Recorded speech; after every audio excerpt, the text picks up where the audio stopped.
할렐루야. 오늘 말씀 우리 레위기서 23장 15절에서부터 22절 말씀, 오순절 절기의 의미라는 제목으로 여러분들과 함께 은혜를 나누고자 원합니다. 이 오순절은 여러 이름을 갖고 있어요. 이 맥추절이라고도 하고 이 칠칠절이라고도 불립니다. 바로 이스라엘의 3대 절기 중에 하나인데요.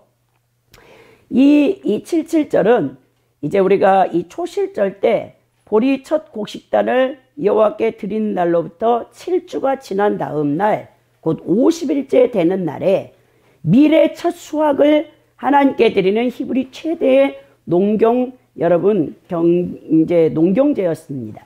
이날에는요, 성애를 공포하고 노동을 금지시켰으며, 먼저는 유교병, 그러니까 이제 누룩을 넣은 소제를 번제와 함께 하나님께 드린 후에 속죄제를 드린 것을 보게 됩니다. 한편 여러분, 이 오순절의 목적과 이 영적 의미가요, 첫째는 풍성한 수확을 주신 기쁨과 감사를 표하는 동시에 이스라엘 백성들이 430년 동안 이제 애굽 땅의 노예로 출애굽했을 때 하나님과 여러분 이 짐승의 피로써 언약을 체결하죠. 시내산 이제 율법을 받는 바로 그것을 기념하기 위해서 이 오순절이 드려집니다. 둘째는 이 신약의 오순절은요, 성령 강림 이후에 이 치수감사제에서 성령 강림제로 그 의미가 이제 바뀌는 것을 보게 되는 것이죠. 셋째, 오순절은 그리스도의 부활과 성령의 역사로 말미암아 이루어질 이 교회 형성을 예표하고 있죠. 사도행전 2장에서 1절에서부터 4절에 이제 그 급하고 여러분 불의 혀같이 갈라지는 여러분 그 성령께서 이 120명의 문도의 머리에 임함으로 그들이 다 성령 충만함을 받고 이제 에르살렘 교회가 탄생하는 장면이 사도행전 2장에 기록되어 있는 것을 보게 됩니다.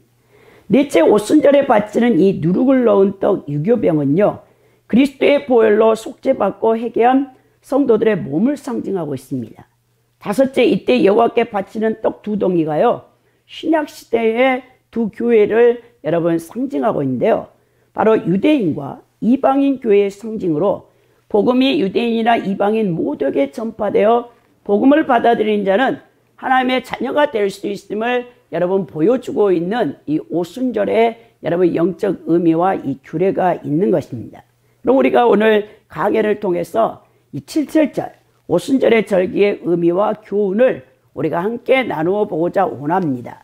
먼저는요, 50일을 계수하여 새 소제를 여호와께 드리라라고 바로 15절 16절에서 우리 여호와 하나님께서 명하고 계십니다. 15절에 보면요, 안식일 이튿날 곧 너희가 요제로 곡식단을 가져온 날부터 세워서 7 안식일의 수요를 채우고 그랬죠. 여러분, 이 7 안식일의 수요를 채운다는 말은요, 이 충만하다, 가득 차다라는 이 타밈의 여성 복수형인 테미모트의 이 히브리 단어가 쓰였는데요. 따라서 본문을 직역하면 그것은 충만하게 찬 7 안식일이어야 한다라는 뜻입니다. 그리고 여러분 16절에 보니까 7 안식일 이튿날까지 합하여 50일을 계수하여 새 소제를 여호와께 드리라 했습니다. 바로 여러분 7 안식일 이튿날까지 합하여 50일을 계수하라는 말은요, 제7 안식일 이튿날까지로 이렇게 번역이 되어졌는데 7번째 안식일 다음 날까지라는 것이죠. 그러니까 7번째 주 다음 날까지가 바로 여러분 50일째 초실절을 드리고 난 다음 미래에 여러분 이 첫 수확을 가져다가 하나님 앞에 지켰던 절기가 바로 이 오순절이라는 뜻이죠. 이 신약 성경에서는 히브리어의 50이란 말을 헬라어로 번역한 70인여 이 septuagin트의 펜테코스토스 여러분 코스토스에서 기초하여 이 절기를 이 오순절 날을요 이 펜테코스테라고 합니다. 그래서 이제 우리가 오순절 주의하면은 이렇게 이제 펜테코스터가 쓰이는 것이죠. 오순절이라고 이렇게 번역을 하는데 이 구약 성경의 다른 곳에서도 이 절기가 밀수확을 감사하는 절기였다는 점에서 맥추절이라고 하고요. 처음 익은 열매를 드리는 날로 불려졌기도 하고 이것은 바로 이 보리 추수 여러분 첫 단을 갖다 드리는 초실절로부터 7주간이 지난 이후에 지켜졌다는 점에서 77절이라고도 여러분 출애굽기 34장 33절과 신명기 16장 10절에 소개되어집니다. 그리고 이제 앞서 우리가 설명한 이 무교절이 7일간 지켜졌는데 반하여 이 77절은요 단 하루 동안만 지켜졌던 것은 그때가 추수로 인해서 매우 바빴던 시기이기 때문에 그렇습니다. 그러니까 밀을 이제 첫 수확해서 하나님 앞에 드리고 그 다음부터 계속 밀을 추수하기 때문에 이 77절 맥추절은요 이게 무교절처럼 7일간 지킨 게 아니고 단 하루만 지키는 절기였다는 거예요. 하나님께서는 우리 모든 인간의 형편을 아시고 이 절기도 정하신다는 것, 이 적합한 규례를 제정하신다는 것을 여기서 보여주는데요. 오늘 새 소재를 가져다가 드리라고 했어요. 그러니까 묵은 거, 이 쌀 같은 것도 여러분 바로 도정해서 먹어야 여러분 밥을 지었을 때 고들고들하고 맛있잖아요. 근데 막 1년 전 쌀을 가져다가 밥을 지으면 묵은 쌀이 되어져서 맛이 없는 것처럼 이렇게 여러분 추수 때 금방 수확한 새 곡식을 가져다가 여호와 하나님 앞에 이 소재로 드리라는 거예요. 그러니까 여러분 이 77절이 이 밀 수확과 관련이 되어 있다는 것을 보게 됩니다. 여기서 우리가 깨달아야 될 여러분 중요한 영적 교훈이 무엇이냐? 성도는 하나님의 은혜의 때를 인내와 수고로 기다려야 한다는 것이죠. 오순절과 또 맥추절로 불리는 이 77절 관련된 이 규례를 통해서 우리가 알 수 있는 것은요. 이 보리를 수확해서 하나님 앞에 드렸던 여러분 초실절, 그것이 여러분 이제 7안식일이 지나고 여러분 이제 50일째 여러분 밀을 거두잖아요. 그러니까 농부는 사실 여러분 굉장히 수고롭습니다.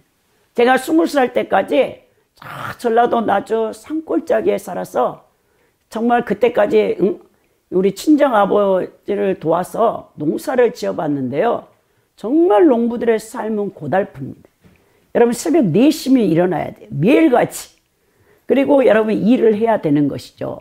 그렇게 이제 농부들이 그 수고를 해서 곡식을 거둬들인다는 것은요. 정말 여러분 기쁨이죠. 자신의 그 땀과 피, 정말 그 눈물이 수고가 여러분 서려 있는 그 밀을 거둬들인다는 것은 얼마나 기쁨이니까. 이와 같이 여러분 초실절과 77절은 다 같이 생활 속에서 베풀어 주신 하나님 은혜에 대한 감사를 돌리는 절기였는데요. 그러니까 초실절을 지낸 후에 오순절까지 50일이라는 기간이 흘러야 했습니다. 여러분 그래서 초실절을 지킨 후에도 또 다른 은혜를 잊기 위해서는 이 50일 기간 동안 열심히 농부는 수고하고 인내로서 그것을 기다려야 된다는 거예요. 여러분들이 예수님을 처음 믿었을 때 예수님과 첫사랑 때 얼마나 여러분 기뻤습니까? 첫 은혜가 여러분들은 아직도 내리 속에 가슴 속에 여러분들이 남아있을지 모르지만요. 그 첫 은혜로요. 그 일생 그걸 우려먹으면 안 돼요. 여러분 하나님은요. 여러분들의 일생 주기마다 은혜를 베푸세요. 그 은혜를 여러분들이 체험해야 지속적으로 이 땅에서 하나님을 섬기는데 힘이 들지 아니하고 여러분들 샘솟던 기쁨 가운데 열정을 가지고 주님을 섬길 수 있다는 것이죠. 이게 바로 초실절과 77절 사이에 그 50일을 통해서 보여주는 것이 이 하나님의 은혜가 수고와 인내에 대해서 그것이 주어진다는 것을 우리에게 보여준다는 거예요. 저도 예수님 처음 믿었을 때 또 그 첫사랑 때 4년 동안 막 심장에 뛰어서 잠을 못 잤고 그 다음 또 우리 하나님께서 27살에 주의 종으로 부르셨을 때 그리고 또 우리 하나님께서 또 이제 그때 방언을 주시고 그리고 이제 또 29살 때 신학교 갔을 때 성령의 불을 내리시고 그리고 10년을 연단하시고 또 2013년에 우리 열방 선교교회를 개척해서 올 이 장소에서 9년째 제가 이제 사역을 감당하고 있는데 그 모든 과정을 돌이켜보면요. 하나님의 은혜가 아니고서는요. 제가 이 자리에 서 있을 수 없다는 거예요. 우리 하나님은 정확히 하시고 제가 지쳤을 때, 힘들었을 때, 병들었을 때, 악한 영에게 공격받았을 때 그걸 다 우리 하나님이 치유하시고 회복시키시고 다시 사역을 감당할 수 있는 이 성령의 충만함과 권능을 부어주시고 또 함께 하셨다는 것을 생각할 때 우리 하나님은 여러분들도 마찬가지로 그 처음 하나님과 만났던 그 은혜만 가지고는 여러분들이 지속적으로 신앙생활을 하기가 힘들다는 것을 우리 하나님께서 보여줍니다. 그러니까 여러분들이 항상 사모하고 있어야 돼요. 은혜는요, 사모하는 자에게 주어지는 거예요. 사모하지 않는 자에게는 여러분 하나님의 은혜가 여러분 내려올 수가 없는 것이죠. 오늘날 우리들도 이 생활 가운데 하나님의 은혜를 계속 체험하기 위해서는 하나님께서 은혜를 베풀어 주실 때를 기다리면서 자신에게 주어진 일에 최선을 다해 수고하며 인내를 하고 있어야 된다는 거예요. 우린 때로 하나님의 은혜의 때와 기도 응답에 너무 조급하거나 서두를 때가 있습니다. 하나님의 은혜의 때를 기다리면서 최선의 수고도 하지 않으면서 그렇죠. 하지만 하나님의 은혜는요, 우리에게요 베풀어질 때가 있어요. 우리는 조급해하지 않습니다. 또 하나님 그것을 하나님께서는 허락지도 않으세요. 하나님은 우리에게 가장 유익한 때, 가장 유익한 방법으로 은혜를 베풀어 주신다는 거예요. 그러므로 우리는 그때를 바라보며 자기에게 맡겨진 직분과 또 자기가 해야 할 일들에 대해서 최선을 다하여 인내해야 된다는 거예요. 그래서 속담에서 하늘은 스스로 돕는 자를 돕는다라는 속담이 있는 것처럼 하나님은 우리가 우리 일에 최선을 다하며 인내하고 있을 때 하나님께서 그 필요에 따라 은혜를 베풀어 준다는 거예요. 여러분 이스라엘 백성들이 이 초실절 이후에 보리를 추수해 놓고 수고하지 않고요. 여러분 또 밀 수확이 다가오고 있는데 50일 동안 아무것도 안 하고 손 놓고 앉아있다고 생각해 보십시오. 그럼 어떻게 그들이 이 오순절에 풍성한 수확을 기대하며 기쁨으로 하나님 앞에 여러분 영광을 돌리며 감사를 돌릴 수 있겠습니까? 그러므로 하나님의 은혜를 우리가 기다린다면 인내하고 수고를 해야 된다는 거예요. 그래서 그리할 때 우리 하나님께서는 여러분들의 각자 삶의 현장에서 우리 하나님께서 그 수고에 합당한 이제 풍성한 은혜의 열매를 거두게 하실 때가 있다는 거예요. 그래서 이브리서 10장 36절에 보면 너에게 인내가 필요함은 너희가 하나님의 뜻을 행한 후에 약속을 받기 위함이라 말씀하고 있죠. 그리고 야고보서 5장 7절에도 야고보 사도가 그러므로 형제들아 주께서 강림하시기까지 길이 참으라. 보라 농부가 땅에서 나는 귀한 열매를 바라고 길이 참아 이른 비와 늦은 비를 기다리나니 그랬죠. 이 구약 성경에 이스라엘 백성들 농경사에서 가장 중요한 게 팔레스틴 땅에서는요 늦은 비와 이른 비의 은혜입니다. 농경사에서 비라는 것은요 정말 여러분 하나님이 내리시지 아니하면 안 되는 거예요. 여러분들에게도 마찬가지죠. 올 한 해 우리가 2022년을 새롭게 시작해서 오늘 벌써 1월 9일이 되어졌죠. 자, 올 한 해도 정말 우리에게는 힘든 여러 가지 일들, 영적으로나 또 생활적으로나 정신적으로나 육체적으로나 힘든 일이 있을 것입니다. 그러나 우리 하나님께서 여러분들에게 필요에 따라 늦은 비와 이른 비의 은총을 베풀어 주셔서 여러분들의 삶을 또 살아갈 수 있는 은혜를 베푸실 줄 믿습니다. 여러분들이 두려워하지 마시고 강하고 담대한 가운데 우리 하나님 성삼일체 하나님만을 신뢰하며 이 해를 승리의 한 해로 맞이하시기를 바랍니다. 두 번째 보면요. 누룩을 넣은 유교병 2덩이와 어린 양 2마리를 요제로 여호와께 드리라라고 명합니다. 이게 17절에서부터 여러분 이제 8절까지 이 말씀이 이렇게 주어져 있는데요. 17절에 보면 너희의 처소에서 10분의 2 에바로 만든 떡 2개를 가져다가 흔들지니 이는 고운 가루에 누룩을 넣어서 구운 것이요 이는 첫 요제로 여호와께 드리는 것이라 말씀했습니다. 너희의 처소에서 고운 가루에 누룩을 넣어서 가져오라라는 것이죠. 여러분 사실 다른 모든 이스라엘 백성들이 하나님 앞에 드리는 제사나 그리고 절기 때 사용됐던 이 오순절 날에 이 여러분 소재만 빼고 다른 모든 소재 예물은요 절대 누룩을 넣어서는 안 돼요. 다 여러분 무교병으로 가져다 드려야 되는데 오늘 가장 특이한 이 절기가요 오순절의 이 소재인데요. 여기서는 유교병을 가져오라는 것입니다. 여러분 이 성경에서 누룩이라는 것은요 죄나 부패를 상징하고 있어요. 그래서 예수님께서도 헤롯의 누룩을 조심하라. 바리새인들과 서기관들의 누룩을 조심하라 라고 이렇게 여러분 비유로 말씀을 했는데 오늘 여러분 이 죄나 부정을 상징하는 누룩을 이 오순절의 소재에서는 가져다가 우리 하나님 앞에 요제로 드리라고 명하고 계신다는 것입니다. 이것은 무슨 뜻을 의미하느냐? 여러분 원래 이 무교병이 일상적으로 먹는 것이 아니라 특별한 예식 때만 이제 드리는 특별 음식이었어요. 다른 소재에서 누룩을 안 넣는 것은. 근데 이스라엘 백성들이 일반적으로 매일 하루 3끼 먹는 빵에는요, 이 유교병입니다. 사실 누룩이 다 들어가죠. 누룩이 없는 빵이 얼마나 맛이 없습니까, 사실. 그래서 여러분 이 이스트, 이것이 부풀리게 하는 누룩이 들어가서 일상적으로 먹는 보통 음식이 유교병인데, 자, 그렇지만 이 무교절에서는 무교병만을 하나님께서 원하시는 이 이유가 특별한 헌신과 감사를 드리라는 뜻이었는가 반면에 이 7.7절, 오순절 때에 누룩이 들어있는 유교병을 드린다는 것은 일상생활에서 일용할 양식을 베푸시는 하나님을 찬양하고 감사라는 뜻을 갖고 있습니다. 여러분 우리 하나님께서 여러분들에게 일용할 양식을 내리지 아니하면요 먹고 살 길이 없는 것이죠 사실. 특히 지금 코로나가 2년이 넘게 이제 지나가면서 우리 이 대한민국도 경제가 많이 어려운 가운데 있죠. 전 세계 가난한 나라들은 벌써 여러분 나라가 완전히 패망의 길로 이 코로나를 맞아서 죽는 게 아니고요. 여러분 가난한 나라에서는 백신 접종이 거의 이루어지지 않았어요. 아프리카 50개 나라라든지 뭐 IT 같은 나라들 선교사님 말씀을 들어보니까 나라가 돈이 없다 보니까 이제 그런 여러분 백신 회사에 돈을 지불하지 못하니까 가져오지 못했는데 오히려 그런 나라는요 코로나라 해도 놀라지도 않는다는 거예요.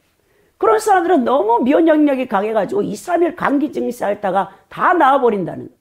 근데 거기 나가 있는 선교사님들만 막 여러분 코로나에 걸려서 막 고생하고 죽는 분도 있는데 같이 현지인들 예배를 드리고 함께 사역하는 스태프들 한 사람도 코로나 걸린 사람이 없다는 거예요. 그래서 선교사들이 코로나 걸렸다고 해도 아무도 안 믿는다는 그런 제가 이 선교사님들의 이 보고를 듣고 야 선진국 나라에 막 백신 가져다가 뭐 1차부터 4차까지 마치는 나라가 지금 막 유럽은 하루에 100만 명씩 나오질 않나.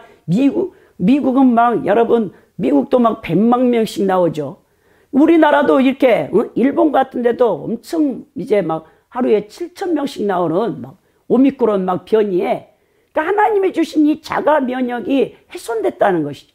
그래가지고 여러분 그것을 방어를 못하고 이런 경우가 있는데 이런 나라들은요 사실 이 코로나로 죽는 게 아니고 경제가 패망해가지고 관광 사업이 다 끊겼죠. 그리고 모든 게 수출입이 막혔죠. 그것 때문에 그 가난한 자들이 먹을 것이 없어서 굶주려 죽어가는 거지. 전 세계 가난한 나라들은요 코로나 때문에 죽는 사람은 없다는 거예요. 이렇게 경제가 어려울 때 여러분들이 올 한해도 성삼일체 하나님만 전적으로 의지하지 않으면 여러분들이 일용할 양식을 공급받는 것도 사실 쉬운 것은 아닙니다. 그런 가운데 우리 하나님께서 여러분들이 직장생활을 하고 수고를 한다 할지라도 여러분들이 건강이 주어져서 여러분 직업을 갖고 일할 수 있는 것이죠. 또 일할 수 있는 직장의 터를 허락하시는 것도 하나님의 다 은총이죠. 다 일용할 양식을 하나님이 주시는 그 은총인데 그것을 여러분들이 그 은혜를 망각해서는 안 된다는 것을 오늘 이 오순절에 유교병 누룩을 넣어가지고 그 떡을 요제로 흔들어서 하나님 앞에 드리라는 의미가 거기에 들어있습니다. 여러분 이 77절에 유교병 예물을 바치는 것은요 영적으로 볼 때는 큰 의미를 갖고 있는데 왜냐하면 6월절 어린 양으로 십자가를 지시고 돌아가신 그리스도께서 부활 승천하신 후 첫 번째 맞는 77절 즉 오순절날에 성령께서 마가다락방에 강림하여서 신약교회가 탄생하게 되는 것이죠. 그리고 무교절에서 먹은 무교병이 흠과 티가 없이 거룩하신 그리스도를 상징한다면 77절의 이 유교병은 마치 여자가 가루소말 속에 갖다 넣어 전부를 부풀게 한 누룩과 같이 마태복음 13장 33절의 천국비에 나와 있죠.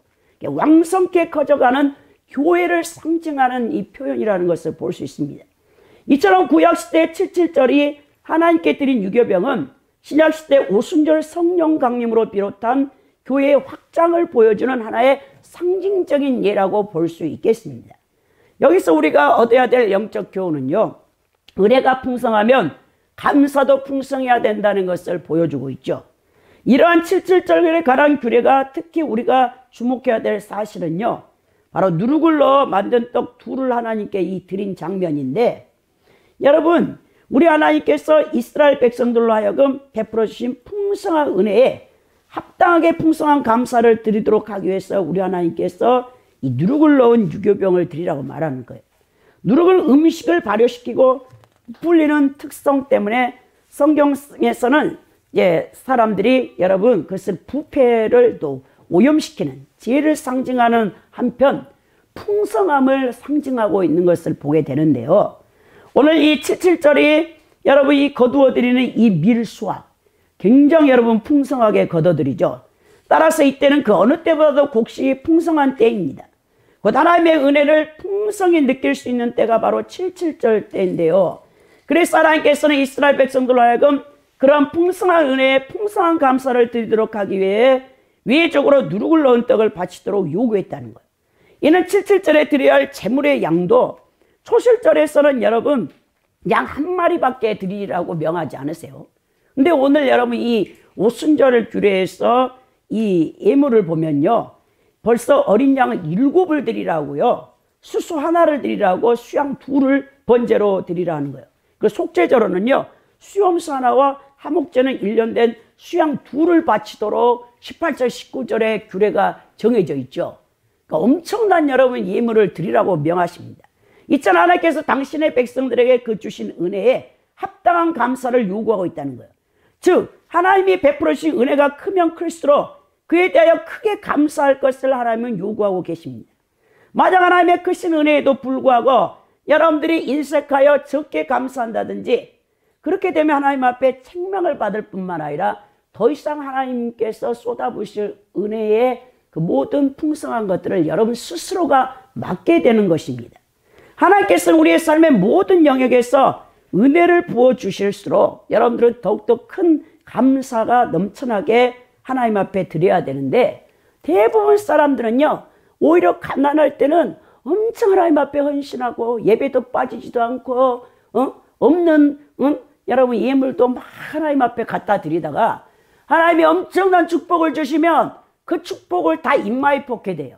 자기 말을 위해서 써요. 자기의 그 자기 중심주의 옛사람의 타락한 성품을 위해서 좋은 차를 사고 좋은 집을 짓고 좋은 옷을 입고 좋은 음식을 먹고 자기 중심주의가 돼가지고 자기를 위해서 다 써. 그럼 우리 하나님께서 가만히 두시겠습니까? 징계를 내려서 그 모든 이 복을 걷어가시는 것이죠. 여러분 그렇게 우리가 여러분 교만해져 가지고 그러니까 우리가 코로나 전에 여러분 성도들이 잘 사는 한국교회 성도들이 특히 강남에 있는 교회 성도들이 1년에 2번은요 반드시 유럽 여행과 미주 여행을 갔다 와야 돼. 그것이 바로 여러분 성도들 간에 그 완전히 내세울 수 있는 딱 한 가지야. 근데 우리 하나님께서 딱 2년 전에 코로나로 여러분 전 세계 관광을 못 가게 딱 바리케이트를 치니까 야 거기를 이제 가지 못하니까 얼마나 답답하겠습니까? 전 세계를 돌아다니다가 한국 크리스찬들이 제일 여행을 많이 갔잖아요. 이스라엘의 성지순례도 한국 여러분 크리스찬들 빼고는요 거의 다른 나라에서는 여러분 이스라엘 성지순례 잘 가지 않습니다. 이런 가운데 이제 막 그 하나님이 부어주신 경제적인 축복을 가져다가 다 하나님을 위해서 쓰는 것이 아니고 주의 나라 확장을 위해서 쓰는 것이 아니고 영혼을 위해서 쓰는 것이 아니고 자기를 위해 쓰다가 우리 하나님께서 테스트를 해요. 제가 지난 작년에 청교도 신학을 공부했더니 교회사 가운데 야 청교도 여러분 신학자들이 대단합니다. 그 책들을 봐보면요 은혜를 엄청 받았는데요 어떻게 그런 것을 다 파악했는지 몰라요. 하나님께서 우리 일생 가운데 크리스찬들에게요 풍성한 은혜를 내려주셔서 여러분들을 저울로 재어보신다는 거예요. 그리고 그 저울에서 미달된 자 그 다음 우리 하나님께서 빈핍하게 하셔서 이제 그 사람을 깨우쳐. 그러니까 우리 하나님께서는요 어떤 사람 여러분들의 일생을 되돌아보세요. 빈핍했지만 어느 날 하나님께서 여러분들에게 경제적인 축복을 주셨어. 근데 그것을 가지고 하나님을 위해서 못 살았어. 그리고 우리 하나님께서 다시 여러분들을 낮추셨어. 그리고 우리 하나님이 그 은혜예요. 낮춘 게. 낮추지 않고 계속 그 교만하게 그 경제 가지고 나잘라스하고 살았다면 지옥 가요, 그 사람.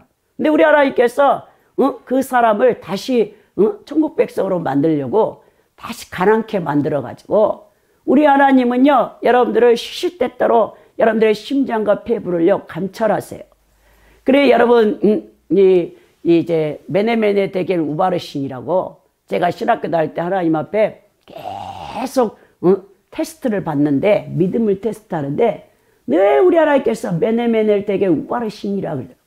네가 내 저울에 함량에 미달되어 있느니라. 그래서 여러분 그 다니엘서에 그게 나오잖아요.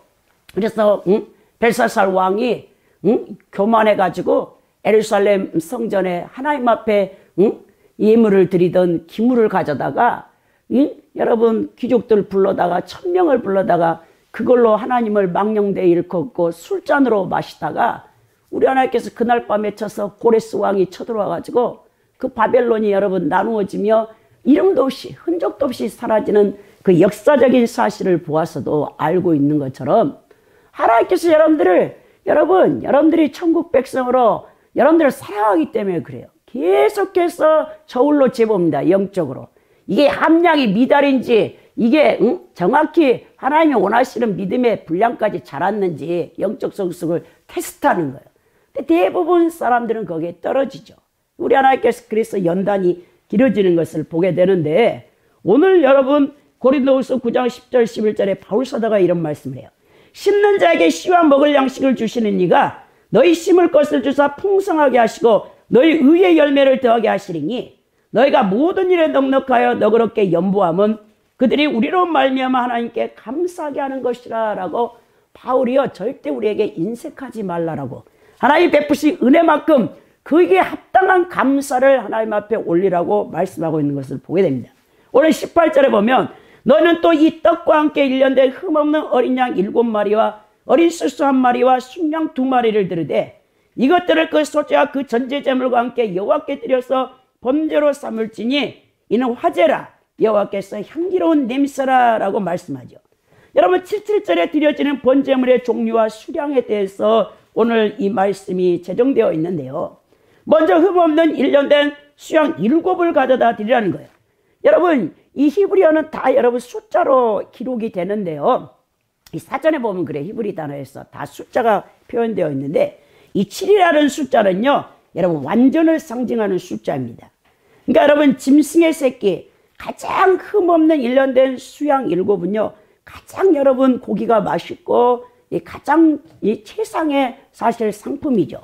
이 짐승의 새끼를 그러니까 가장 이 선별된 예물을 하나님 앞에 드리라는 거예요.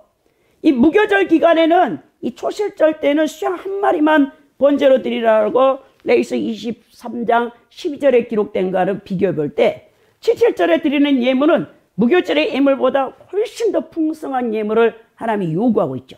즉 77절의 예물은 하나님께서 후하게 베풀어 주신 여러 종류의 곡물로 인해서 일용할 양식이 축복이 넘치게 됨을 여러분도 그만큼 이 하나님 앞에 이스라엘 백성들이 풍성한 감사로 하나님 앞에 올려야 된다는 것을 우리에게 보여주고 있는 내용입니다. 19절에 보니까 순념사다로 속죄제를 드리며 1년 된 어린 순양 2마리를 화목제물로 드릴 것이요 그랬죠. 이 18절에 드린 번제, 소제, 전제와 함께 본문에서는 속죄제와 화목제까지를 드리라고 말씀하시면서 77절 때는 모든 종류의 예물이 다 드려졌다는 것을 보게 되는 것입니다. 이 속죄제는요 하타트라고 해서 정결제로 이해하면 되고요. 이는 모든 일용할 양식이 하나님의 정결을 입도록 하려는 목적이었고, 또 여러분 이 하타트 속죄제가 화목제와 함께 드려지는데요. 화목제는 하나님께서 베풀어 주신 은혜에 감사하는 감사제로서 이스라엘 백성들이 자원하여 드리는 여러분 소원제로 되어 있는 것을 보게 됩니다. 여러분 20절에 보니까 제사장은 그 첫 이삭의 떡과 함께 두 마리 어린 양을 여호와 앞에 흔들어서 요제로 삼을 것이요 이것들은 여호와께 드리는 성물이니 제사장에 돌릴 것이라 라고 되어 있습니다.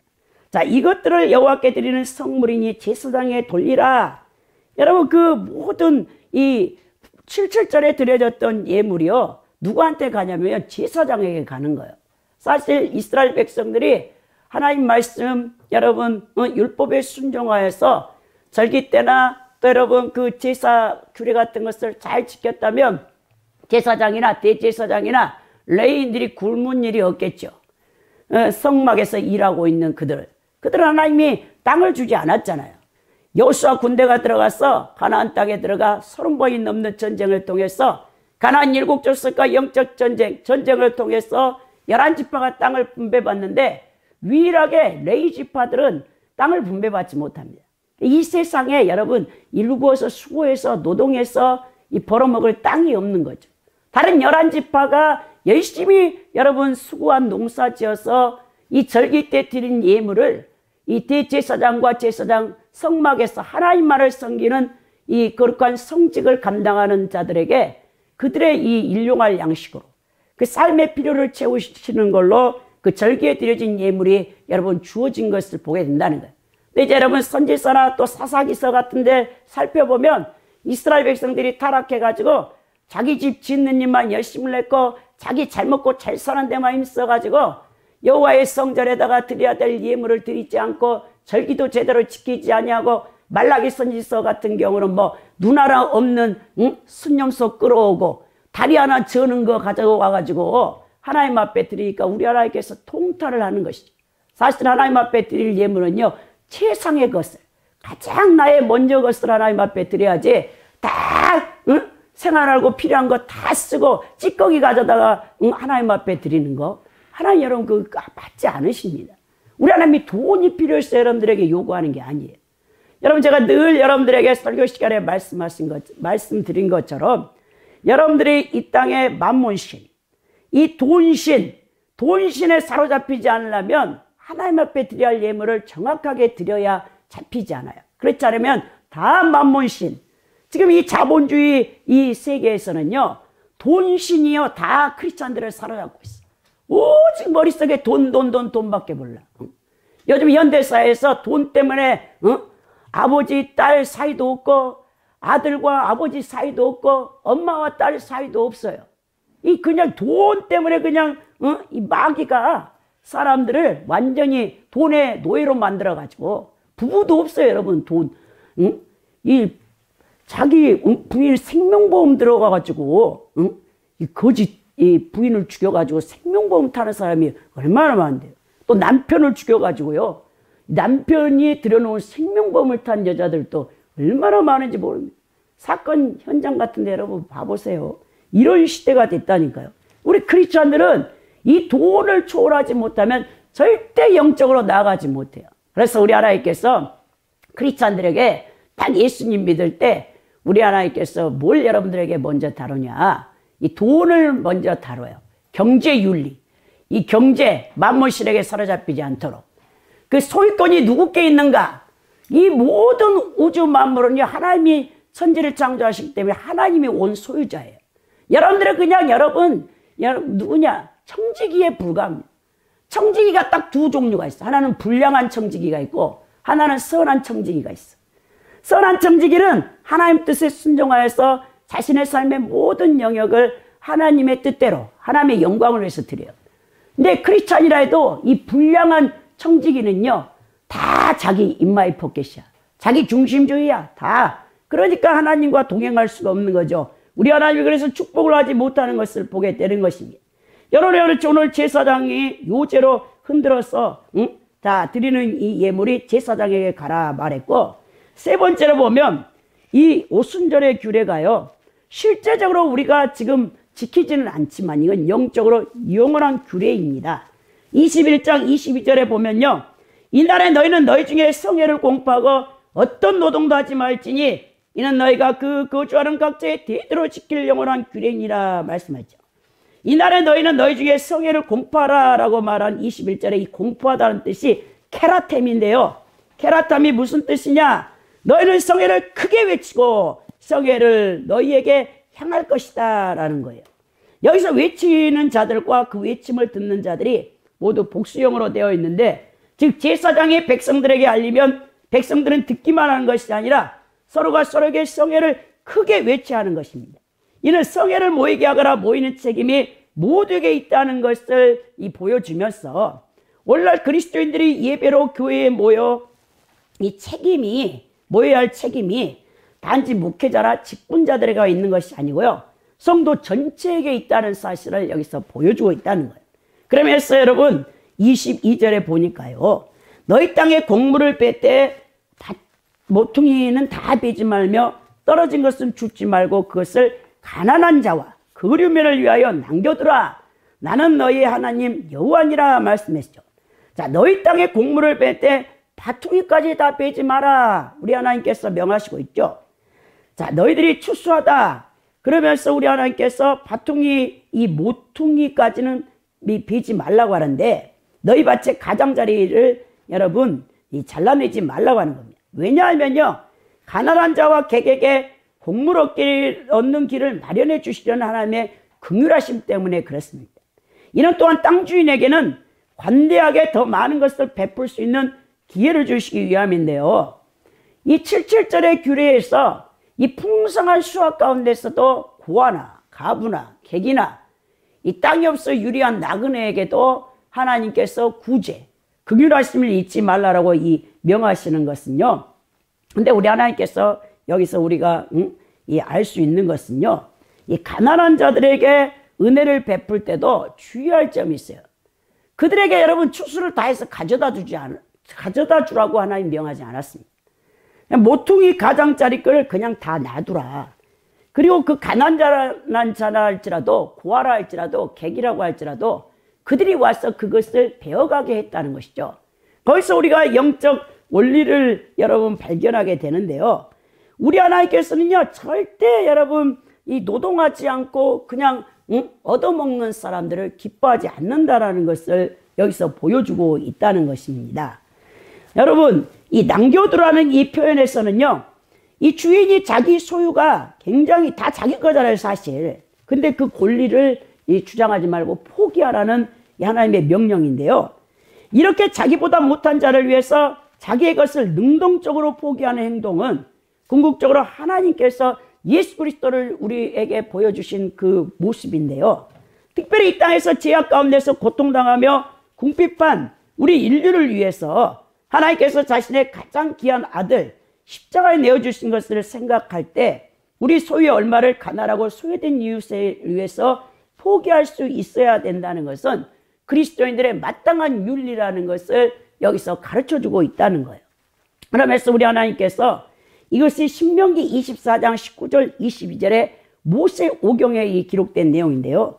내가 밭에서 곡식을 뺄 때에 그 한 뭇을 밭에 잊어버렸거든 다시 가서 가져오지 말고 나그네와 고아와 가부를 위하여 남겨두라. 그리하면 내 하나님 여호와께서 내 손으로 하는 모든 일에 복을 내리시리라. 내가 내 감람나무를 딴 후에 그 가지를 다시 살피지 말고 그 남은 것은 객과 고아와 가부를 위하여 남겨두며 내가 내 포도원에 포도를 딴 후에는 그 남은 것을 다시 따지 말고 객과 고아와 가부를 위하여 남겨두라. 너는 애굽 땅에서 종되었던 것을 기억하라. 이러므로 내가 내게 이 일을 행하게 명하노라 라고 말씀하신 것이죠.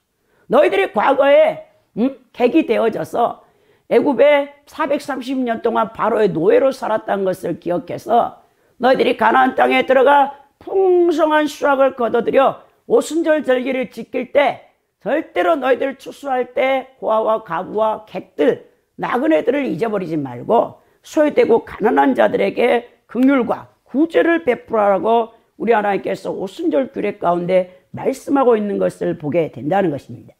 여기서 우리가 깨달아야 될 것은 하나님의 은혜를 입은 자는 다른 사람에게도 마땅히 은혜를 베풀어야 된다는 것이죠. 여러분 하나님께서는 당신께 은혜를 입은 자가 다른 사람들에게 은혜를 베푸는 삶을 살기를 원하십니다. 또 하나님의 은혜를 입은 자가 다른 사람에게 은혜를 베푸는 일은 크리스찬으로서 지극히 마땅한 일이고 그것은 자랑할 것도 못 됩니다. 내가 누구에게 큰 은혜를 입고 다른 사람에게 은혜를 베풀 줄 모른다면 그리고 오직 나 자신만 위한다면 사람들이 그 사람을 뭐라고 생각하겠습니까? 그게 비난하겠죠. 그리고 은혜를 베풀었던 사람이 은혜를 거둬들이겠죠. 하나님께서도 우리가 당신의 크신 은혜를 입고도 다른 사람에게 은혜를 베풀 줄 모른다면 우리를 배은망덕한 자로 규정하시고 우리에게 베푸셨던 모든 은혜를 거두어 가시고 도리어 저주를 내리신다는 거예요. 그럼 우리는 하나님의 크신 은혜를 입은 만큼 우리의 도움을 필요하는 다른 사람들에게도 은혜를 베푸는 삶을 우리가 살아내야 된다는 것.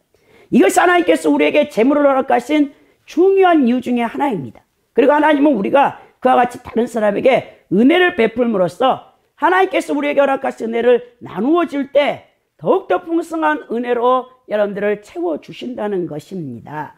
여러분, 하나님의 은혜를 입은 우리는 더 이상 꺼려하거나 지체하지 말고 어떤 모양으로든지 다른 사람들에게 은혜를 베푸는 삶을 여러분들이 살아야 된다는 거예요. 잠언서 11장 25절에 구제를 좋아하는 자는 풍족하여질 것이요 남을 윤택하게 하는 자는 윤택하여지리라라고 말씀했고, 사도행전 20장 35절에도 범사에 여러분에게 모본을 보여준 바와 같이 수고하여 약한 사람들을 돕고 또 주 예수께서 친히 말씀하신 바 주는 것이 받는 것보다 복이 있다 하심을 기억하여야 할지니라 말씀했다는 것입니다. 그러나 여러분, 남을 구제할 때 관가해서는 안 되는 것은 이웃에게 베풀 때는 형편과 처지에 맞게 적절하게 베풀어야 된다는 거예요. 오늘 22절에서 예수님께서 가난한 자에게 자비를 베풀 때 어떻게 할 것인가 그 방법도 다 지침도 알려주는데요. 가난한 자에게 자비를 베풀 때 추수식 곡물을 모퉁이 밖까지 베지 말고 떨어진 이삭을 줍지 말라고 하셨지 가난한 자들에게 입에 떡을 넣어주라고 말씀하시지 않았습니다. 자, 하나님께서는 가난한 자라도 다른 사람의 도움에만 의존하지 않게 하시고 스스로 수고하여 먹도록 하신 것이죠. 이처럼 누구든지 수고하는 자야 먹을 수 있다는 것을 하나님이 세우신 여러분 원리입니다. 그래 바울 사도가 심지어는 데살로니가 후서 3장 10절에 누구든지 일하기 싫은 자는 먹지도 말라라고 말씀한 것이죠. 그러므로 우리는 가난한 자를 돕되 가난하다고 무조건 여러분 이 적선하는 식의 도움을 베풀어서는 안 된다는 거예요.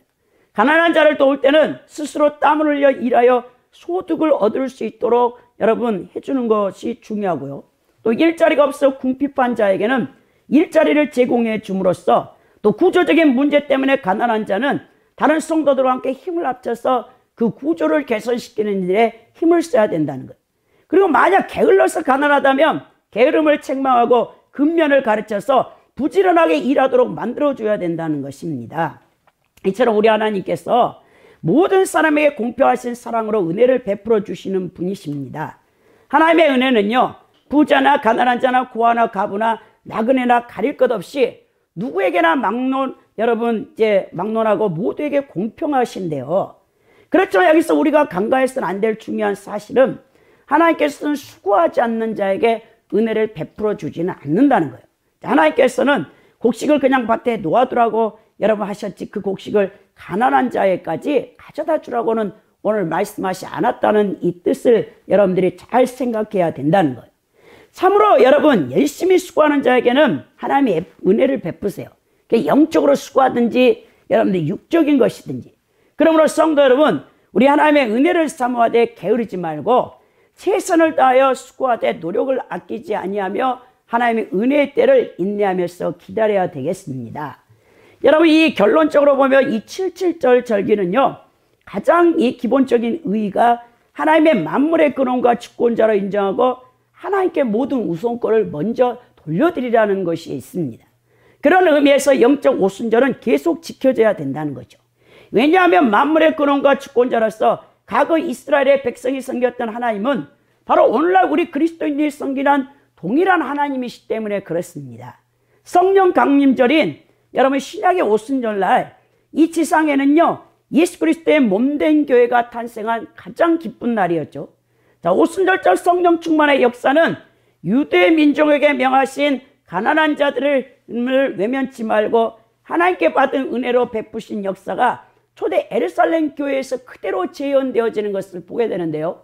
사도행전 2장에서 44절 40절에 보면 믿는 사람이 다 함께 있어 모든 물건을 서로 통용하고 또 재산과 소유를 팔아 각 사람의 필요를 따라 나눠주며 날마다 마음을 같이하여 성전에 모이기를 힘쓰고 집에서 떡을 떼며 기쁨과 순전한 마음으로 음식을 먹고 하나님을 찬미하며 또 온 백성에게 친송을 받으니 주께서 구원받은 사람을 날마다 더하시리라라고 그 영적 오순절의 의미가 실제적으로 여러분 그 마가다락방이 성령의 임함으로 재현되어지는 것을 보게 됩니다. 동일하게 오늘날도 오순절의 이 규례는요 영적으로 성령을 통해서 우리를 통해 재현되기를 원하신다는 거예요. 사랑하는 성도 여러분, 올 한 해 여러분들이 성령 충만하여서 여러분들의 모든 삶의 영역에서 이 영적인 오순절의 역사가 그대로 재현될 수 있기를 예수 그리스도 이름으로 축원드립니다. 저는 여러분들에게 정말 하나님이 사랑하는 선교사님의 그 여러분 간증을 소개하고 이 말씀을 마치고자 하는데요. 제가 헬렌 킴이라는 이 김혜련 IT 선교사의 간증을 들었어요. 드라마보다도 더 드라마 같은 이야기인데요. 이분이 누구시냐? 27살에 이 정치계에서 일을 했고요.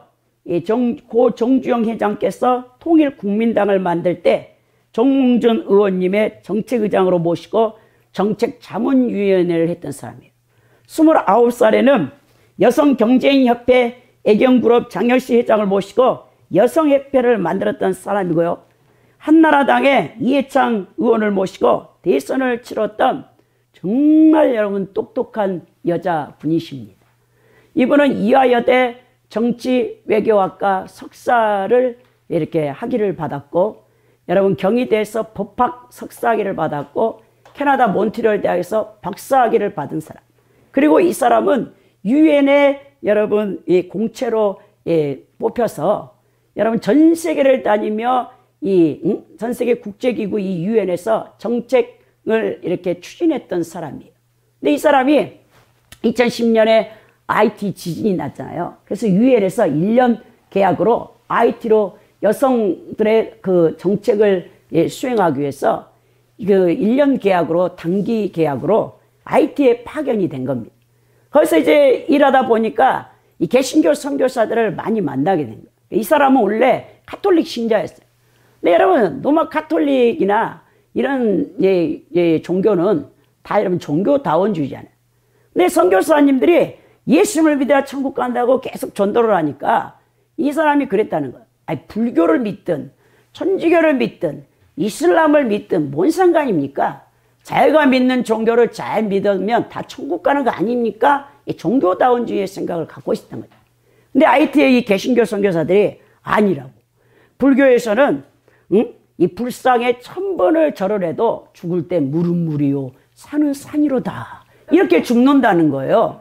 근데 예수를 믿으면 예수님이 요한복음 14장 6절은 내가 곧 길이요 진리요 생명이니 나로 말미암지거나 아버지께로 올 자가 없느니라 그 복음을 선포하시면서 예수님을 믿으면 천국 가게 된다겠다는 거예요. 그래요? 천국 가요? 그러면서 그럼 예수님을 믿어서 어떻게 구원받습니까? 그러니까 개신교 선교사님들이 세례를 받아요. 세례. 그래서 호기심에 세례를 받았더니 세례를 받고 난 다음에 세례를 주신 선교사님, 남자 선교사님 부인 되신 사모님이 머리에다가 내가 안수해서 기도 좀 해줄까요? 그러니까 기도해 주세요 하고 안수를 딱 받는데 예언의 말씀을 선포하는 거예요. 너는 유엔으로 가지 말고 IT에 남아서 선교사가 되어 고아와 과부들을 돌보라. 그러니까 속으로요 그분이 하는 말이 점쟁이 말을 믿고 누가 이렇게 좋은 유엔에 이 국제적인 위상을 갖고 있는 거기 자기의 이제 여러분 프라이드가 있는데 누가 그거를 내려놓고 뉴욕을 가지 말, 맨하탄을 가지 말라는 거야. 그러면서 웃었대요. 비웃었대요. 그리고는 이제 와서 6개월 동안 자기가 그 맨하탄에 있는 저기에 있는 그거를 이제 하는데 유엔에서 근무를 하고 있는데 자기도 모르게 그때 그분이 이렇게 간증을 하더라고요. 원래 제가 세례를 받을 때 성령 세례를 동시에 받아버린 것 같다는 거예요. 물 세례를 받았는데 저 같은 케이스도 그러거든요. 그랬는데 자기도 모르게 택시만 타면은 막 복음을 전하는 거예요. 예수 믿으라고. 그리고 그 복음을 전하면 그렇게 기쁘더래요. 어느 날도 이제 집에서 출근하려고 택시를 딱 잡았는데 그 택시 운전기사가 유엔 직원이시죠? 하고 묻더라는 거예요. 그러니까 이게 택시기사가 한국 사람이었는데 그러면서 나를 어떻게 하세요? 6개월 전에 당신이 나한테 그 유엔 그 빌딩 사무실 앞에서 택시를 잡아 타면서 복음을 전했던 사람이라고. 그래서 내가 당신 때문에 예수 믿게 됐다고 그 말을 했다는 거예요. 근데 이분이 사실 여러분 그런 가운데 다 잊어버리고 열심을 내서 유엔에서 이제 근무를 하고 있는데 이 사람이 사실 굉장히 불우한 가정 환경에 자랐어요. 아주 어릴 때부터 똑똑한데 어머니가 이 집안이 여러분 이 여성만 있는 그러니까 자매들만 있는 집안에서 태어났죠. 우리나라 유교 사상이잖아요. 아들이 없는 집안에서 태어나서 그 친정 어머니가 이 딸을 원치 않았는데 이 김혜련 선교사가 태어나니까 위로 오빠가 둘이 있는데도 이 딸을 그렇게 어머니가 미워하고 한 번도 어머니가 돌아가실 때까지 너를 사랑한다. 너는 정말 내 딸이다. 그런 말을 해본 적이 없다는 거예요. 계속 부정적인 말에 전교시 1, 2등하고 그렇게 이하여대를 들어갔는데도 어머니가 너는 원래 잘 찍잖아. 그렇게 말하는 거예요. 그리고 이후엔 여러분 그 국제적인 그 기구에 들어가서 이 공채로 이게 뽑혔는데도 뭐 니까짓게 뭐 그런데 근무한다고 별 볼 일 있어? 이런 식으로 어머니가 비꼬면서 말을 해가지고 한 번도 친정 어머니는 돌아가실 때까지 자신에게 내 딸이 자랑스럽다, 사랑스럽다는 말을 하질 않고 친정 아버지는 오직 왜 오빠 둘의 딸 하나니까 그 딸을 그렇게 사랑해줬다는 거예요. 그런 가운데 여러분 우리나라에서 이제 정책위원으로 정계에 있다가 뭐냐면 중매로 결혼을 했는데 너무 남편과 이게 성격 차이가 불화가 심해가지고 이혼을 하게 된 거죠. 그래서 이제 판사 앞에 이제 아무것도 몰랐다는 거예요.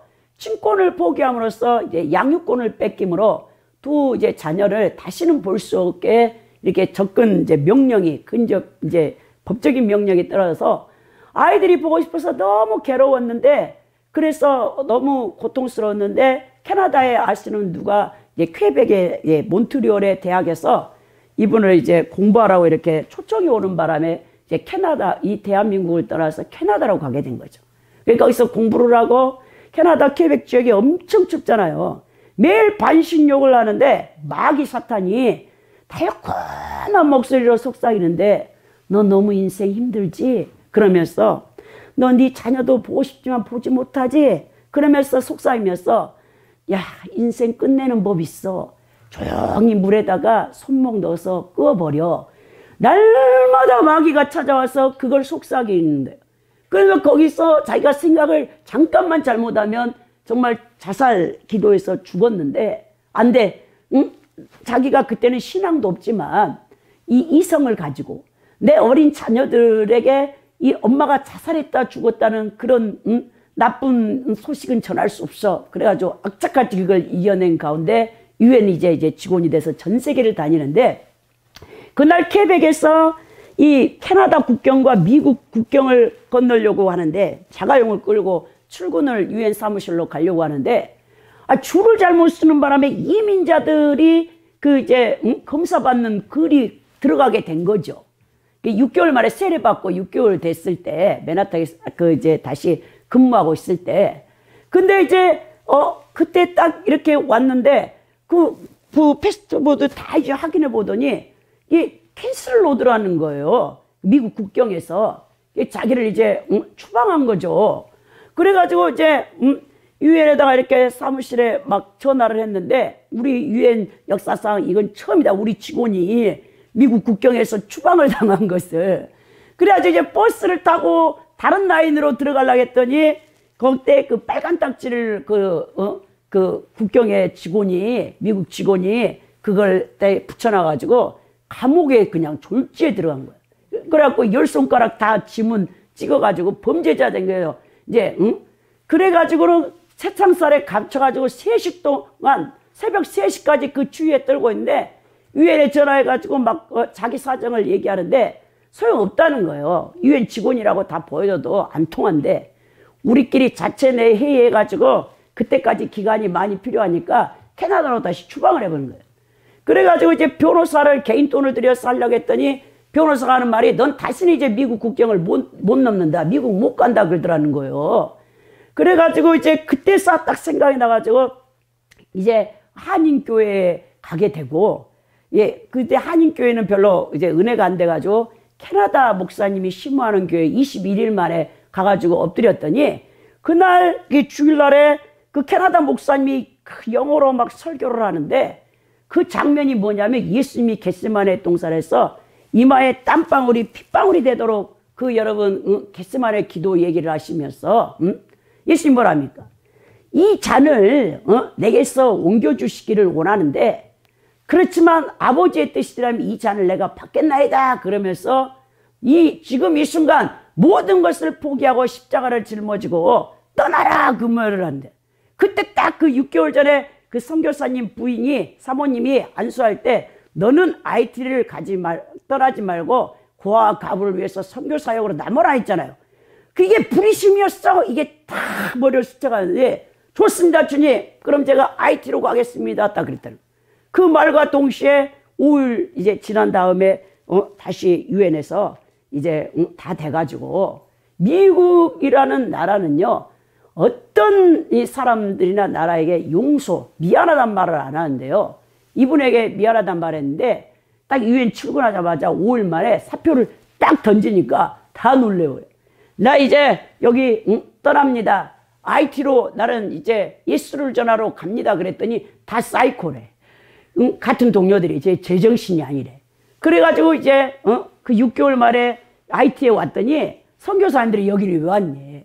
그러면서 선교사라는 직업은 돈을 버는 직업이 아닌데 그 좋은 유엔 직장 다시 돌아가라고 해서 아닙니다. 하나님이 나를 부르셨으면 누가 너를 불렀대? 그랬다는 거예요.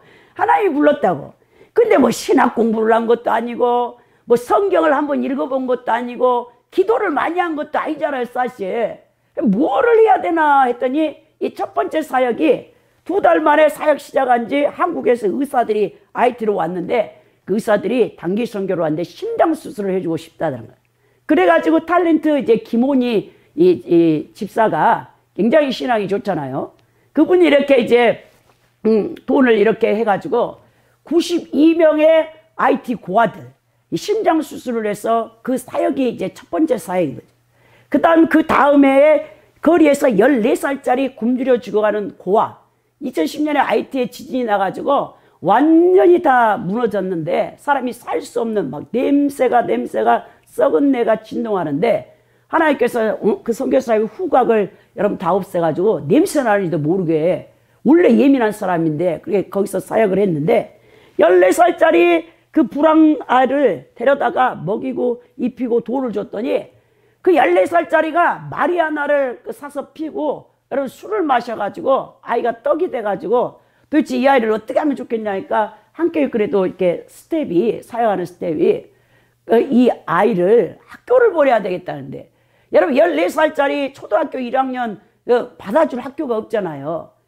이 아이 어떤 사람이 천불을 줘갖고 이 학교를 보내라고 돈을 줬는데 그 목적에 이 돈을 써야 되는데 이 아이를 받아줄 학교가 없으니까 스텝이 하는 말이 그러지 말고 선교사님이 아예 학교를 세우죠. 그랬다는 거야. 천불 갖고 학교를 어떻게 세웁니까? 그러니까 하나님은요, 믿는 자에게 능치 못함이 없습니다. 그래가지고 그 아이 때문에 이제 학교를 세워야 되겠다 생각하고 거리에 이제 불황자들 아이들. 근데 그 14살, 15살짜리들이요, 다 조직을 갖고 있대요. 깡패. 여러분 지금 IT는요, 하루에 3명씩 여자아이들이 납치를 당하고요. 경찰들이요, 여러분 그 조직 깡패들에게 도륙을 당해. 사지가 다 잘려가지고 여러분 길거리에 그냥 여러분 백지사제가 던져지는 치안이 완전히 붕괴된 이 나라 구실을 못한 정부가 그렇게 돼 있는 이 상황에서 얘들을 초청해가지고 36명을 초청해가지고 밥을 줬다는 거예요. 밥을 고봉을 해가지고 주니까 얘네들이 고아돼갖고 먹을 게 없잖아요. 막 썩은 열매 망고 따먹지를 않나 썩은 물을 마시질 않나. 여러분 걔네들은 화장실 대변을 보고도요 똥을 닦는 법이 없어가지고 그 아이들 차를 태웠더니 나중에 그 차 다 시트 다 버리고 청소를 하는데 냄새가 안 없어진대. 그런 애를 데려다가 이제 고아 사역을 하는 거죠. 밥을 주고 닭다리 하나씩을 다 올려주니까 이 아이들이 태어나서 지금까지 닭다리를 먹어본 적이 없어가지고 뼈까지 다 갉아먹으니까 너무 불쌍하더라. 그래 내가 정말 이 아이들 남자아이들을 갖다가 케어를 해야 되겠다. 그래가지고 이 아이들을 돌보기 시작하는데요. 정말 이분이 뭐 한국 교회에서 여러분 교단과 연계된 것도 아니고 뭐 캐나다 교회에서 연계된 것도 아니고 정말 아무것도 없는 상황에서 사역을 하는 거예요. 이 사역에 하나님 주신 말씀이 여러분 신명기 8장 3절이야. 너는 광야에서 내가 너를 낮추고 너를 줄이게 하고 너를 이렇게 연단한 이유가 뭐냐면 사람이 떡으로만 살 것이 아니요 하나님의 입으로 나오는 말씀으로 살게 하렵니다. 그걸로 여러분 사역을 시작하게 되기 때문에 사람들이 그랬다는 거예요. 선교사님이 어서 말해봐. 누가 그렇게 후원해 주는 거야?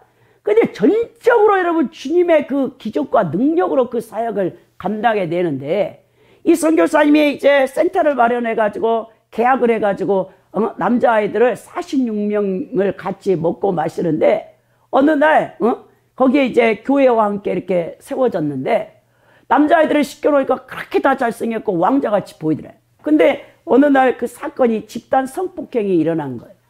여러분 그 아이들이 성적으로 한참 여러분 10대 아이들 막 왕성할 때 돈이 없으니까 창녀촌에 가지 못하니까 이 남자아이들을 가장 예쁘게 생긴 남자아이들을 집단적으로 얘네들이 성폭행을 한 거죠. 남자아이를 동성 간에. 그 일이 터진 다음에 선교사님이 이제 기절을 해가지고 다 얘네들 이제 쫓아내려고 이제 한 거죠. 어떻게 하나님의 거룩한 성전에서 이런 악한 짓을 할 수 있냐고 울어가지고 3일 동안 눈이 퉁퉁 부었는데 캐나다에서 알고 지낸 목사님이 거기에 와서 이제 집회를 하는데 이렇게 이제 헬렌킴 일이 들어오라고 그 아이도 와 있었다는 거야. 근데 나는 이 아이를 용서할 수 없다니까 주님이 용서하라고. 절대 용서 못한다. 내 사역을 다 방해하고 이렇게 나쁜 짓을 하는 사람을 어떻게 용서해야 했더니 주님이 환상 가운데 딱 보여주는데 자기의 모습이 이 성폭행한 아이하고는 비교할 수 없는 더러운 죄인이라는 것을 보여주고 거기서 꼬꾸라졌다는 거예요. 그런 다음에 우리 하나님께서 이제 그 사역의 현장을 넓혀 가는데 열심히 사역을 하고 있는데 어느 날 눈이 안 보인 거예요. 그래가지고 캐나다에 이제 토론토에 가가지고 유명한 여러분 안과 의사에게 갔더니 그 막 의사가 당신 직업이 뭐야 막 그러더래요. 나 선교사인데요 IT에 그랬더니 선교사면 다야 그러더라는 거야. 왜요? 그랬더니 간호사가 어머 실명한지 모르셨어요? 그러더라는 거야. 녹내장으로 오른쪽 눈이 90% 실명 왼쪽 눈이 70% 여러분 실명한 거예요. 그러니까 거의 사물이 분간이 안 될 정도로 이제 안 보이는 거죠. 근데 우리 하나님께서 지금도 그분 눈을 안 고쳐줬더라고요. 하나님의 환상 가운데 그 계곡에 이 나무가 다리가 있는데요. 그 보호대가 있다는 거예요.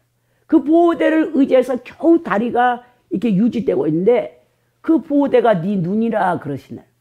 그래서 우리 하나님께서 네가 나에게 평생 겸비한 가운데 겸손한 가운데 나보다 높아지지 아니하고 그 사역을 감당하면 그 연약한 눈으로 너는 세상을 볼 수 있지만 네가 만약 나보다 높아져 교만하게 되면 그 보호대 있잖아. 그것이 계곡으로 떨어지는 환상을 보여줬어. 네 눈이 완전 두 눈이 실명할 것이다.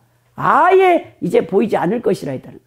그래서 사역을 하다가도 갑자기 눈이 캄캄하게 아예 안 보이면 자기가 혹시 하나님 앞에 높아졌을까 봐 겸손하게 하나님 앞에 눈물 뿌려 회개하는. 그러니까 바울 사도에게 사탄의 가시를 줬잖아요. 너무 하나님께서 은혜를 크게 베푸셔가지고 삼층절을 보고 자고할까 봐.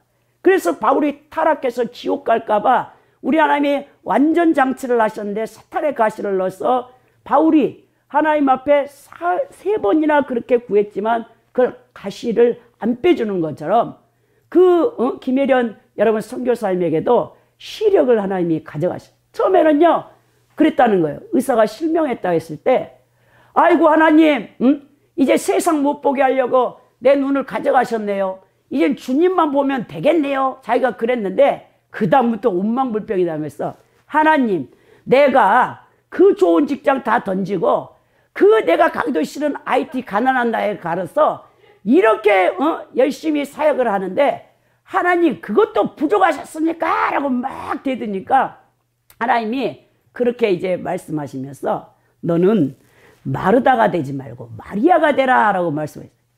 그분은요 왜냐하면 항상 정책을 했잖아요. 그리고 돈을 가져다가 그 사용하고 집행하는 것만 해가지고 얘들한테도 너 이게 말 안 되면 엘로카드 다 주는 거야. 네드카드 쫓아내는 거야.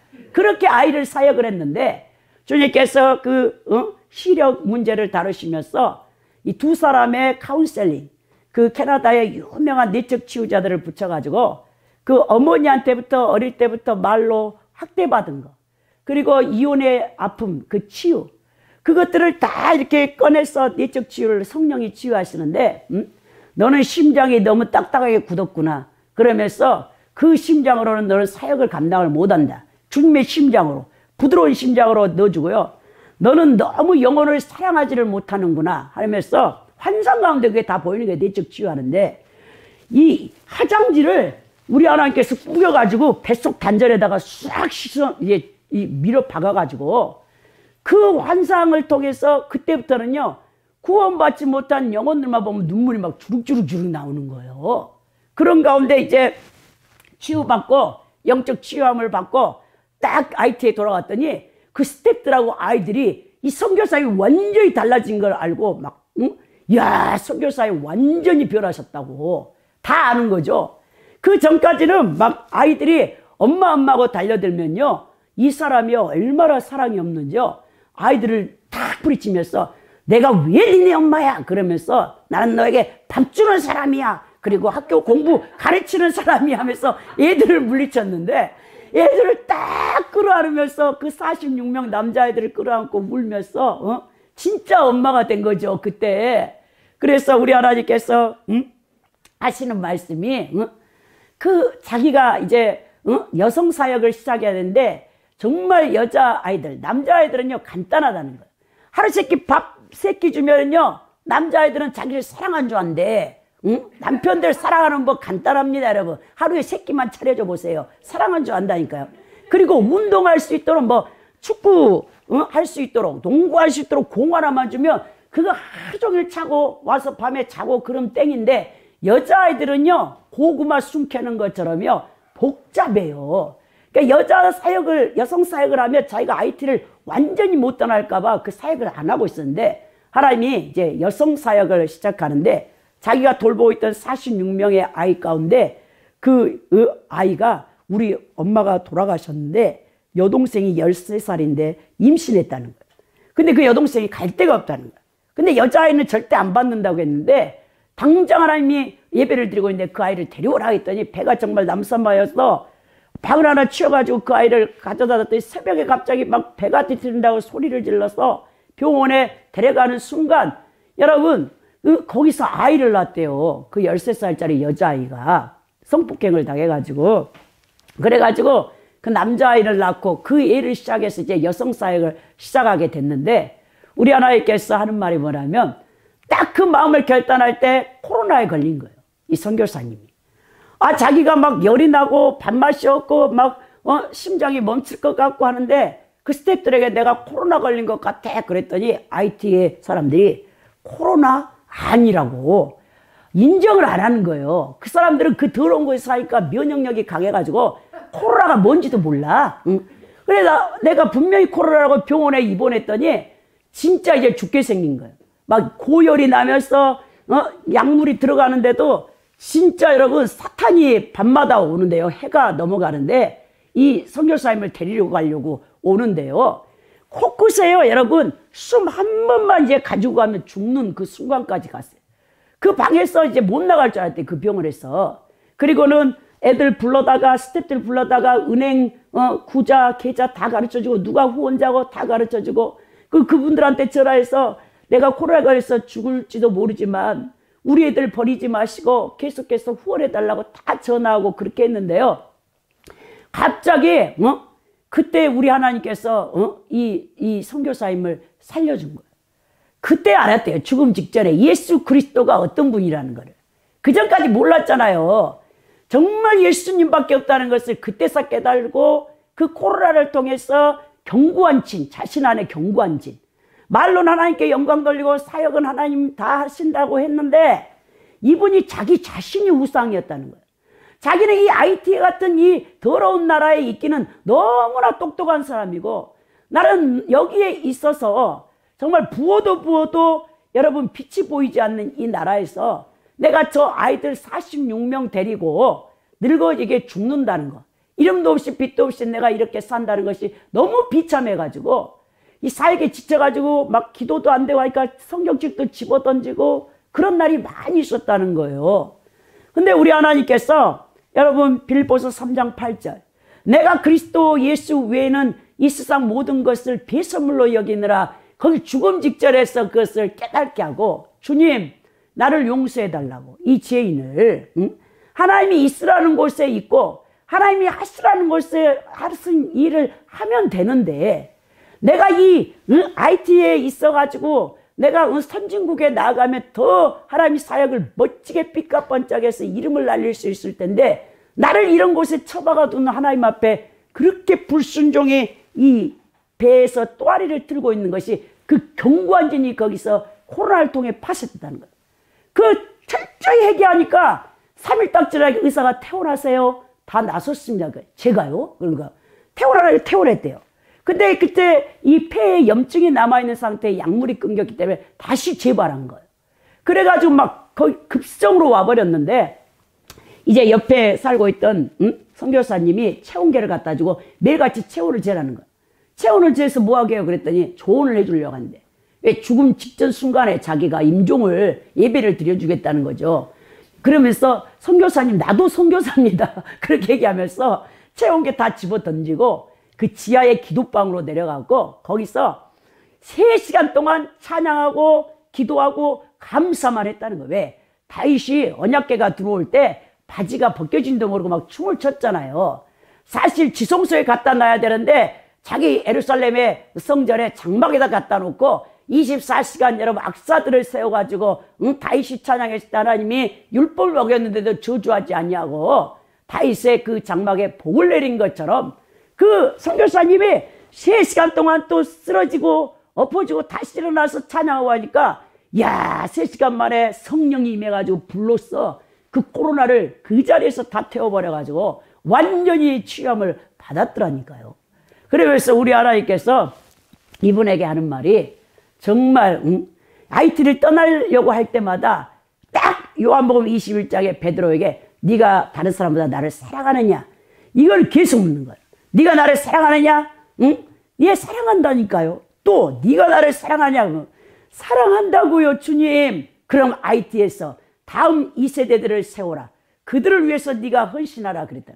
그래서 이제 선교사님이 다시는 IT를 떠나겠다는 생각을 안 하고 정말 하나님 앞에 이제 2세대들 고아들 과부들 거기에서 이제 이 IT의 영적 지도자들이 세워지기를 그리고 신장센터 병원과 근데 또 놀라운 것은요 이 46명을 하고 있던 그 거리에서 이제 주인이 쫓아냈다는 거예요. 그래 갈 데가 없어서 인천 가덕도에 있는 여러분 기도원에 와서 기도하고 있는데 어떤 사람이 부부가 달려와서 선교사님하고 막 울더래. 아니, 무슨 일입니까? 그랬더니 그 땅을 달라고 애들을 쉼터 여성 쉼터와 남자애들을 이제 이 학교를 완전히 세우려고 땅이 필요해서 기도하러 거기에 왔었는데 하나님께서 그 작년에 여러분 그 자기의 그 유튜브로 아이들 사역하는 걸 찍어놨는데 어디다가 전해줄 게 없어갖고 브리든이라는 호주의 장로교회 아는 목사님이 가지고 와서 그것을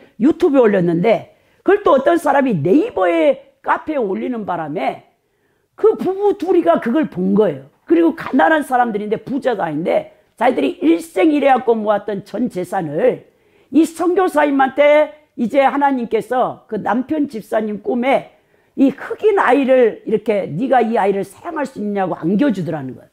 그런데 이 아이를 안고 펑펑 울고 새벽에 일어났는데 베개니까 이불이 다 젖어 있는데 그런 가운데 이 네이버에서 이 선교사님의 사역을 보고 아내와 함께 저기에다가 우리가 땅을 기증해서 우리 모든 전재산을 기증해서 거기에 이 정말 저 선교사님을 둬야 되겠다. 하나님이 그 마음을 주셔가지고 21일 영적 전제. 그렇지만 너희들이 먼저 절대 연락해서는 안 된다. 내가 때가 될 때까지 그 선교사가 한국에 들어올 때까지 기다리라 해가지고 그 기다렸다고 해가지고 그것을 이제 뭐 인계받고 또 여성들 직장을 마련할 쉼터가 필요한데 미국 침례교에서 코로나 터지니까 1000평이나 넘는 땅하고 건물을 다 던져불고 도망가봤다는 거예요. 그래가지고 그 선교사님 그것을 인수해가지고 그 어린 소녀들 성폭행 당하고 막 13살짜리들과 다 임신해가지고 그런 아이들을 데려다가 직업훈련과 예수 그리스도의 복음을 이제 가르치며 이 전도하는 이 멋진 사역을 감당하고 있는 것을 볼 때 정말 여러분 이 선교사님을 보세요. 세례받는 6개월 만에 여러분 하나님이 IT로 가자니까 가잖아요. 이 양반의 성격은요. 쟁기를 잡은 자는 뒤를 안 돌아본다는 거예요. 여러분도 올 한 해는요. 하나님하고 밀당하지 마세요. 하나님하고 딜해봤자 소용없어요. 우리 하나님은 하시는 분입니다.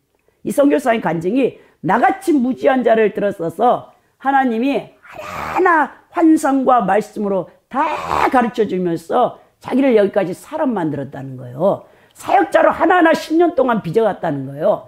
여러분들이 순종하기로 결단하면 여러분들의 부족한 모습은 성령이 다 채우셔서 여러분들을 통해서 하나님께서 그 선한 일을 하시게 부족함이 없는 일꾼으로 들어 사용할 줄 믿습니다. 이 오순절적인 성령의 역사가 여러분들을 통해서 계속되어지기를 예수 그리스도의 이름으로 축원드립니다.